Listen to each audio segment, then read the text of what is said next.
You've mentioned it already. We even talked about it when we first started, that this isn't the easiest story for you to talk about. And so why do it? Why are we here today?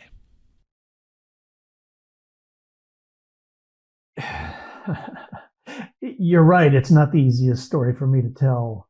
And I've really wanted this podcast to be about the geniuses I interview and for them to share their expertise and their stories and for this not to be about me. But I wanted to share this because I think it's relatable for a lot of people. And I'll talk about why it's relatable in a moment, but I wanted to share quickly a story um, about, well, a friend of mine. She didn't know that I had these challenges. She knew I got the surgeries, but she didn't know how physically and mentally taxing it had been. And so we had a conversation, and I shared with her, and she said, I'm sorry. I'm sorry you had to go through this. And I thought about it, and I thought to myself, I'm not sorry I went through it. I'm actually grateful I had. And I'll just share why I have this sense of gratitude. You and I talked maybe 2 months ago or 3 months ago, and you said, my job is to fit, my job meaning Jason's job. Jason's job is to think, sell, and deliver. Remember having that conversation? Yep, I sure do. And I've thought about that a lot since that conversation, like I said, 2 months ago. And because of what has happened, and because of what I've been through from 2018 to 2023 when I had the surgeries, I have had the opportunity to think and think really, really deeply and longer about things than I would have. I probably would have gone from Aon to another job had I not had these physical limitations. But I've really spent the last 5 years thinking and developing a deep curiosity about trends, a deep curiosity about people.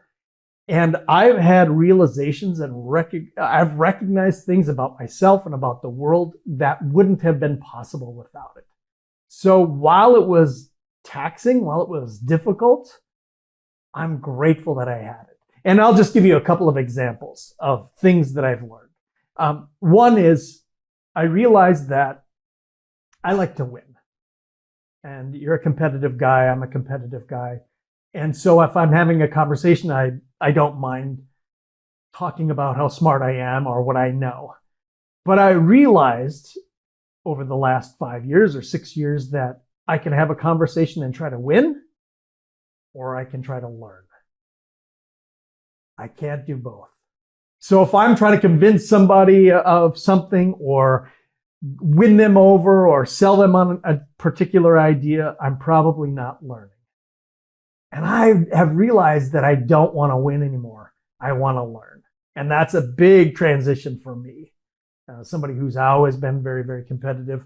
Another thing that I've thought a lot about is fact versus belief. And I think this is one of the reasons why our country is very, very divided and other countries are very, very divided. I know George Washington was the first United States president. And you probably know that too. That's a fact. But I believe that humans will be on Mars in my lifetime. That's a belief. Now, if I try to sell you that that is a fact, I am just plain wrong. And so this idea of understanding what facts are and what beliefs are and trying to understand other people's beliefs and try to help them understand what their beliefs are, I think that's been illuminating for me. And so these are some of the things that I've really come to understand over the last 5 or 6 years and think deeply about. Another one is this idea of abundance. I believe that abundance is possible for all of humanity. I wasn't thinking about this 5 or 6 years ago. And I think this theme has come through in the podcast. Hopefully it's come through in the podcast. That's a huge change from where I was, when this journey started. And so then the last thing is just having a clarity on my purpose. What is my purpose?